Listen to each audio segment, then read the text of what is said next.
আমি তনুশ্রী, দিশা দর্শন চ্যানেলে আপনাদের প্রত্যেককে স্বাগত জানাই।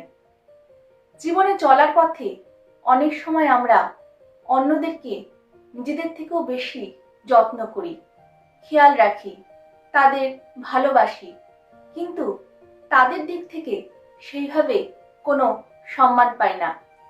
এমনটা কেন হয়? আমাদের মনে প্রশ্ন জাগে। তাই আমার আজকের পরামর্শ এই বিষয়ে। প্রথমত, যখন কোনো মানুষ আপনাকে ভ্যালু দিচ্ছে না, তখন তার কারণ আপনাকেই অনুসন্ধান করতে হবে। কেন সে আপনার ভ্যালু দিচ্ছে না?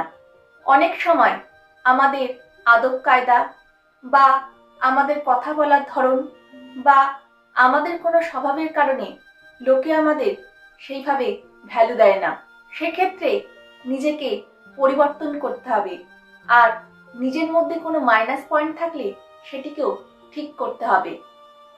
দ্বিতীয় যে কারণটি বলবো তা হলো নিজের মূল্যবোধকে সবসময় বাঁচিয়ে রাখতে হবে, আর তাকে আরো বেশি করে উন্নত করার চেষ্টা করতে হবে। যেমন মিথ্যা কথা না বলা, কাউকে কোনো কথা দিলে সেটাকে অবশ্যই রাখার চেষ্টা করা, আর ভেবে চিন্তে কথা বলা। এই বিষয়গুলিকে মাথায় রাখলে দেখবেন লোকে আপনাকে মূল্য দিতে শুরু করেছে। তৃতীয় যে কারণটি বলবো তা হলো যখন আমরা দেখি লোকে আমাদের সেইভাবে ভ্যালু দিচ্ছে না, সেই দেখে আমরা নিজেরাও নিজেদের ভ্যালু দেওয়া বন্ধ করে দিই। অর্থাৎ যখন কেউ আমাদের বলে যে তোমার দ্বারা কিছু হবে না বা তুমি কিছু করতে পারবে না, এইসব কথা শুনে আমরা নিজেরাও নেগেটিভ হয়ে যাই আর নিজের সম্পর্কে নেগেটিভ চিন্তা ভাবনা করতে শুরু করি। এটা কখনোই করবেন না। নিজের জীবনে রিমোট কন্ট্রোল কখনোই অন্যের হাতে দেবেন না। কেউ আপনাকে ভালো বললে যেমন উচ্ছ্বসিত হবেন না, তেমনি কেউ আপনার নিন্দা করলেও ভেঙে পড়বেন না। চতুর্থ যে বিষয়টি বলবো তা হলো সবসময় নিজেকে অ্যাভেলেবল করবেন না।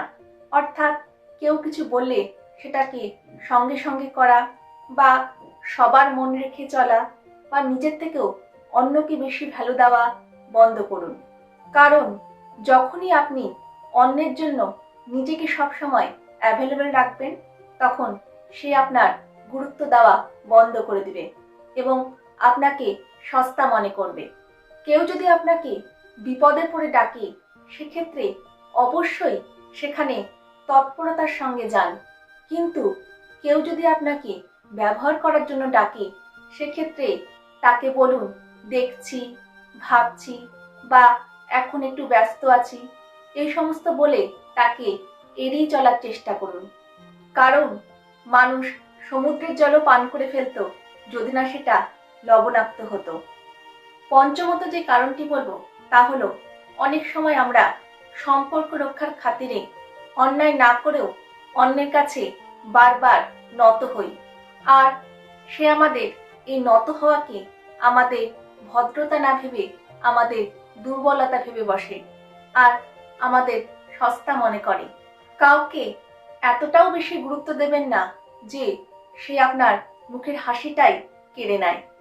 তাই নিজের সম্মান বজায় রেখে তার সঙ্গে দূরত্ব বজায় রাখুন। ষষ্ঠত, নিজের মধ্যে কোনো ভালো গুণ থাকলে সেটার বিকাশ করুন। নতুন কিছু শেখার চেষ্টা করুন আর তার জন্য পরিশ্রম করুন। কারণ যারা পরিশ্রম করে তারাই সফল হয়, আর যারা সফল হয় তারাই সম্মান পায়।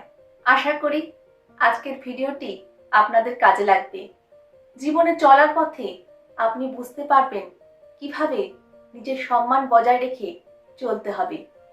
ভিডিওটি ভালো লাগলে ভিডিওটিকে একটি লাইক করবেন, একটি শেয়ার করবেন এবং চ্যানেলটিকে সাবস্ক্রাইব করে দিশা দর্শন চ্যানেলের পাশে থাকবেন। সকলে ভালো থাকবেন, সুস্থ থাকবেন।